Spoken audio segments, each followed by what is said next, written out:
way, Benji. Turn left. Go, go, go, go! What are you waiting for? I'm jumping out a window! Oh, sorry. Good luck.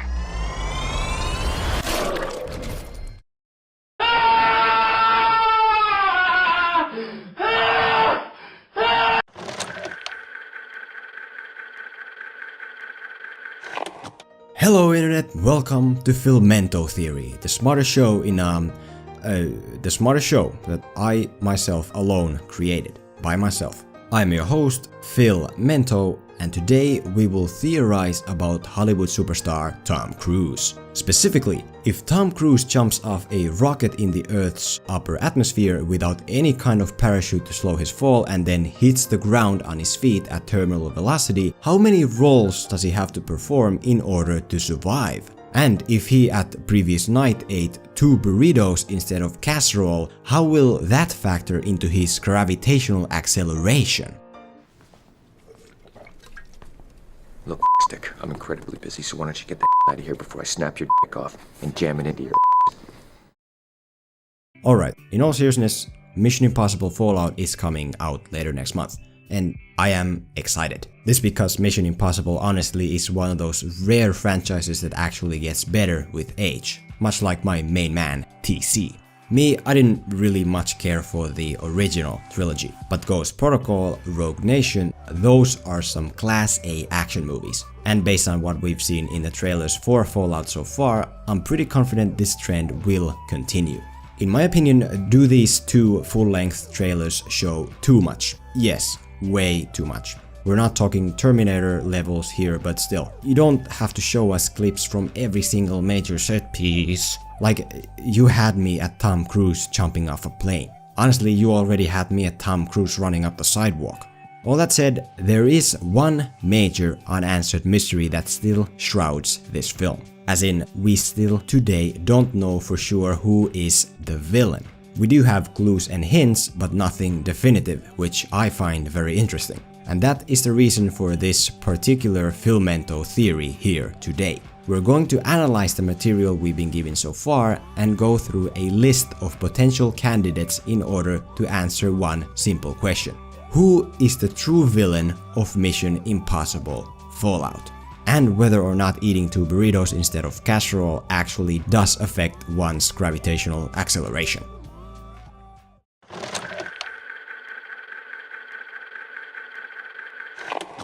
I know what you're thinking. Filmento, are you telling me that after 5 movies of heroic running and saving the world from certain doom, Tom Cruise suddenly turns evil? Fear not, my dearest viewer and fellow TC fanboy/fangirl. Ethan Hunt will still be the hero. That's as guaranteed as Bitcoins rise to $1 million per unit by the end of 2018. But even though Ethan Hunt will remain the hero forever and always up until Tom Cruise's death, which all things considered probably will never happen, I think in this film he does play a significant part in the evil and destruction that occurs. Take for example the title of the movie, Fallout.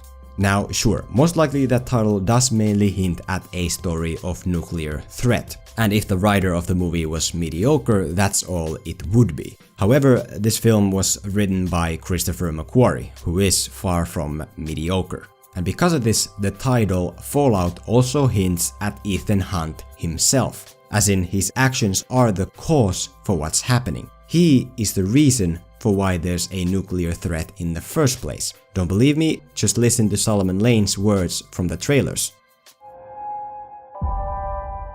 The end you always feared is coming. It's coming.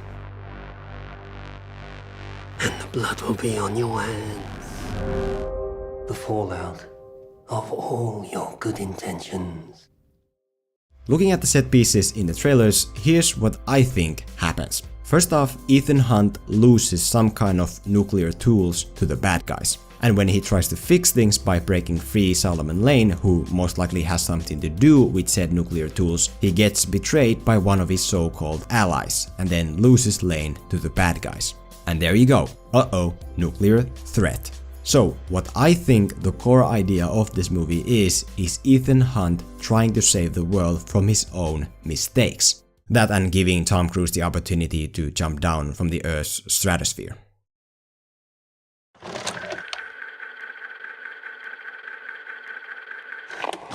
Speaking of Solomon Lane, if you follow any kind of news outlets working in the film industry, you might have heard that the actor behind Solomon Lane, Sean Harris, explicitly stated that he wanted to be killed off in Rogue Nation. This because apparently he didn't want to be involved in a never-ending franchise. Yet, here he is back once again.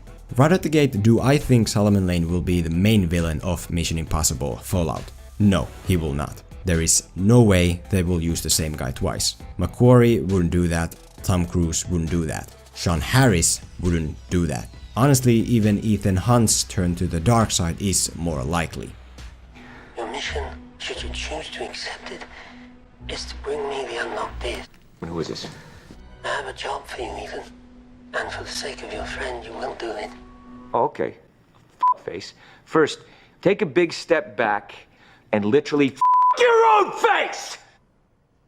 Now, I don't know what kind of bullshit power play you're trying to pull here. Whatever you're thinking, you better think again. Otherwise, I'm gonna have to head down there and I will rain down an ungodly firestorm upon you. You're gonna have to call the United Nations and get a binding resolution to keep me from destroying you. I am talking scorched earth, mother. I will massacre you. I will you up!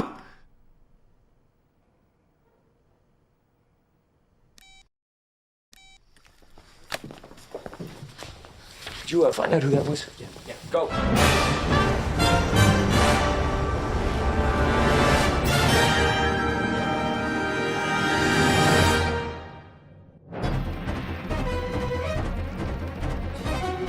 So then why is Solomon Lane in the movie and why is he so heavily in the trailers? As for the trailers, I think it's a classic case of marketing misdirection. In the movie, he probably does play a part, but not the main part. He is the same evildoer with the same moral values as in Rogue Nation, but this time he's not in control. He's a villain, but he's not the villain.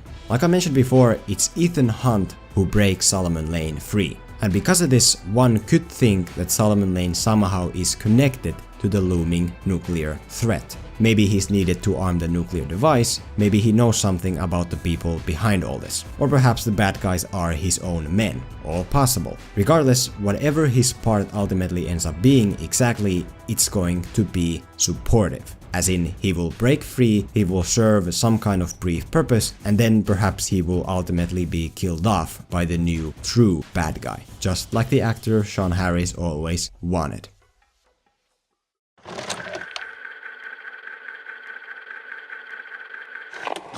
No.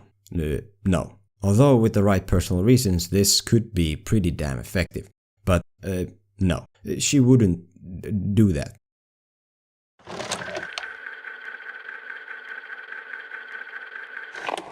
August Walker, played by Superman with a hella lit mustache, in my opinion is one of the more intriguing candidates on this list. Prior to making this video, I always saw him as a new member of the Tom Cruise team. But the more I looked into him, the less likely that started to seem. He is an ally to Ethan Hunt at the start, yes, but at the end, not so much. Here's how August Walker is set up. He works for the CIA, and after Ethan Hunt's initial nuclear blunder, he gets placed on his team to help fix things. Then, after Solomon Lane is broken free and lost to the bad guys, Hunt apparently goes rogue and Walker starts chasing him.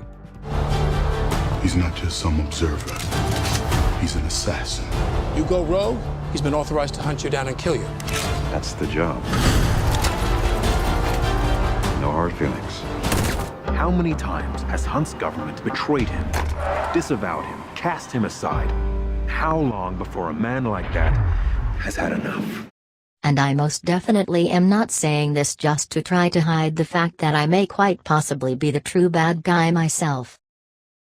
That's what the trailers say. But if you've been paying attention, you know that the sole purpose of blockbuster trailers is to mislead in order to preserve surprise. Marketing wants to show as much stuff as possible, but in a twisted, untruthful way, aka have a cake and eat it too. Something Infinity War, for example, did masterfully, with nothing but a few fake shots and re-edited CGI. The trailers of Fallout want you to believe that Hunt goes rogue and Walker chases after him for doing that. But in reality, I personally think it's actually the other way around. We've seen Tom Cruise quote-unquote go rogue so many times now that it's becoming a bit of a norm. He went rogue in Ghost Protocol, he went rogue in Rogue Nation. And because of that, this time I feel the filmmakers are taking a different approach. Here's what I think could be happening. Ethan Hunt successfully breaks Solomon Lane out like he's supposed to, but then he is betrayed by August Walker, who takes Lane for himself for whatever reason. As in, this movie isn't about Walker chasing Hunt, it's about Hunt chasing Walker. When Walker in the trailer tells Hunt no hard feelings, he doesn't mean sorry but I have to come after you, he means sorry but I am actually the bad guy. Yoink? Is Walker doing this for himself? Is he working under someone else? I don't know. I don't even know if what I'm saying is anywhere near the truth in the first place. In all honesty, it might be all in my head. But then again, would an A-lister like Henry Cavill agree to play anything less than the main villain? Whatever his role here is exactly, it has to be significant. And I mean, this mortal helicopter stuff most likely is at the very end, which would support the fact that Walker is the villain. As in, here he's after Hunt because Hunt stole something he needs for the bomb. My guess, Walker is introduced as a good guy, but then in a twist somewhere at Act 2, he reveals himself as the bad guy. But I guess we'll see. As long as the mustache was worth it.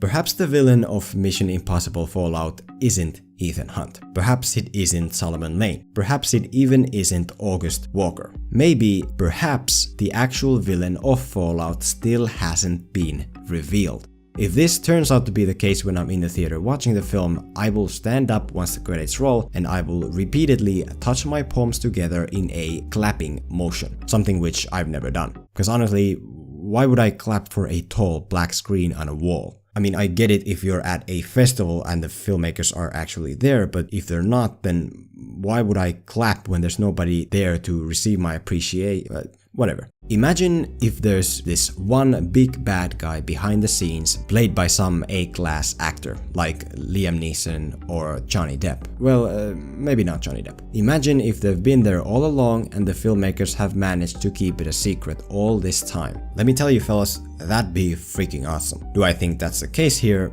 No. But it'd be freaking awesome. There are some characters from the trailers that still hold some sense of mystery to them. The Asian bathroom brawler, the lady in white. They could have something to do with the real villain, but somehow I doubt it. I think they're just characters we meet during some of the earlier missions. But time will tell. Or maybe all of this really is just the work of Solomon Lane's identical clone, like some of the wiser outlets so wisely have brought up.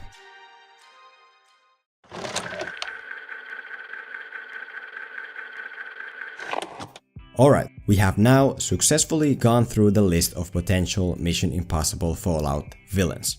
So then, who is it? The answer is, I don't know. If I had to put money on it, then based on what I've seen, I'd probably have to go with August Walker. To me, that would make the most sense as they start him out as an ally to Ethan Hunt. And looking at the intensity of this helicopter chase, I don't think they're gonna go back to being allies anytime soon. So for me, Superman with a mustache would be the way to go.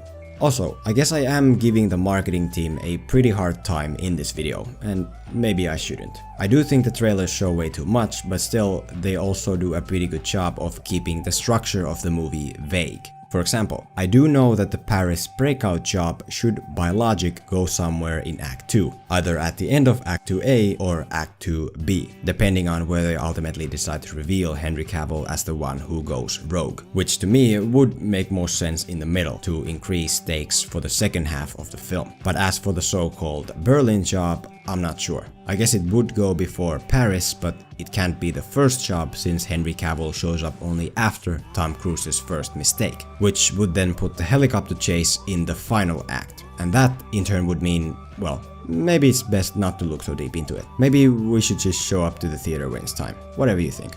But if there is one thing you can learn here today, it's that if they decide to release any more trailers for this film, for the love of God, don't watch them. I will not watch them, and neither should anyone else. Like I said before, guys, you had me at Tom Cruise running up the sidewalk. Or better yet, you had me at Tom Cruise. But hey, that's just a theory, a Filmento theory. You know, Filmento theory, a show which is my own invention, which I created by myself a long time ago, alone with nobody else. And if anyone ever says anything different, then that they're talking lies, because this is my show, which I alone created, and That's it for the day, fellas. Let me know your thoughts on the matter at hand. Who do you think will end up being the true villain of Mission Impossible Fallout? Let me know. And in case you're watching this after the movie has come out, I'm sure you'll also let me know just how wrong everything I said here today was. As in, the villain is Ilsa Faust, isn't it? God damn it.